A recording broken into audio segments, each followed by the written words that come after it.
pun surat khabar ataupun akhbar lah. Akhbar yang mana kalau kita kata surat khabar ni murah dan mudah untuk diakses, dan di mana-mana tempat kita kata sampai, di mana-mana lorong corok kampung pun biasa sampai surat khabar. Dia tak ada masalah.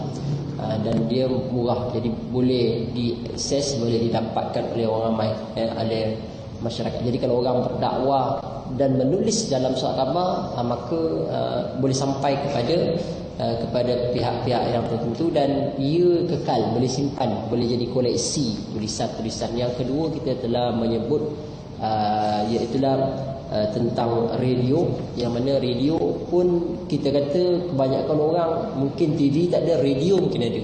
Dalam kereta contohnya mana ada TV? Tak tahulah, kalau canggih sangat orang kampung Salak ni kan, kereta dia pun ada TV kan.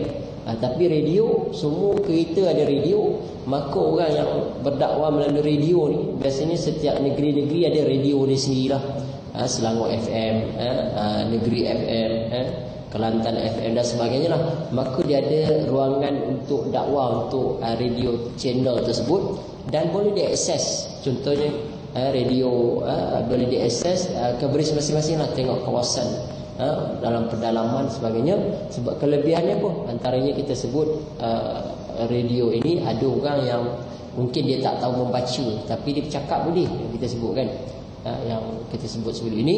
Tetapi apabila dia dengar, walaupun dia tak tahu membaca, maka dia boleh bercakap, maka boleh dipahami apa yang kita akan sampaikan kebanyakan.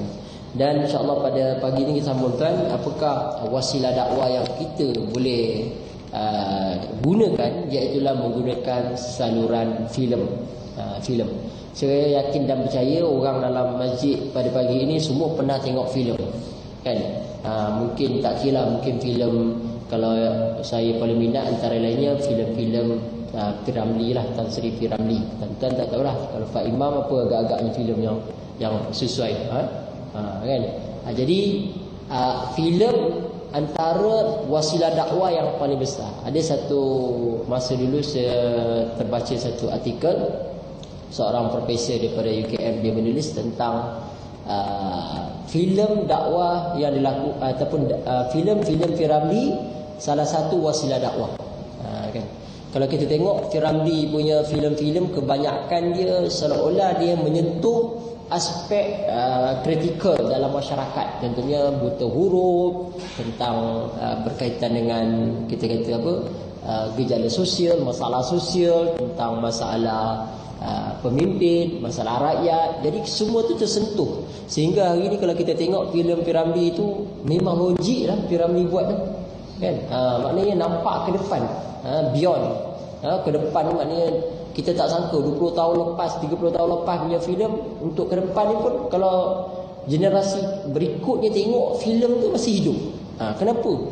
Sebab rupanya di sana dikatakan ada unsur-unsur dakwah yang dimasukkan. Bahkan ada dikatakan rupanya P.Ramlee buat filem ni bukan dia membuat je, dia buat research dulu, buat kajian. Ada pandangan begitu dalam kajian tu ya. Baru ditanya dulu. Sebab tu cerita-cerita dia hidup sampai sekarang. Bahkan kalau kita tengok tu 3 jam tu macam dah habis lah. Cerita dia macam ada plot-plot tertentu yang kita kata wujud di dalamnya, sehingga kita ingat terus sampai sekarang.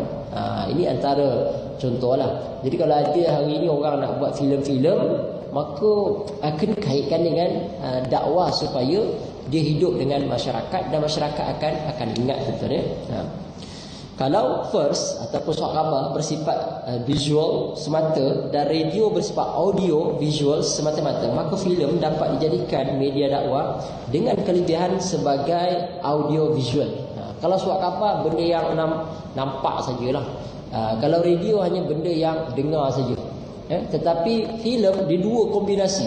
Sebab tu dalam teori psikologi, manusia ni dia ada benda yang dominan. Ada orang yang jenis observe, perhati je, tengok je. Ni visualize punya orang lah. Ada orang jenis dengar je. Dia dengar kuliah sekarang ni, mata tutup. Kan, tutup mata kan. Tapi apa yang Ustaz sebut, semua dia dengar, dia rakam. Ada. Tapi ada satu lagi orang yang dominan, dia mesti dua-dua. Dia mesti tengok Ustaz dan dia mesti dengar. Kan. Macam saya dulu kecil-kecil, mak saya ingat ilmi. Kalau kamu dengar ustaz bercakap, tengok mulut dia, tengok mulut ustaz tu. Maknanya kita nak kena fokus, kena kita kata visualize, kena bayangkan, tengok, dan juga dengar. Itu salah satu. Jadi rupanya kombinasi audio visual ni sangat memberi kesan kepada ingatan kita. Ingatan kita. Jadi kalau kita tengok, nak mengingat, proses ingat, dua-dua kombinasi ini sangat penting. Audio dengan visual, dia kena sekali menghasilkan satu ingatan yang kekal, lama kekal. Dan kalau nak kekal lagi, sebenarnya experience, pengalaman.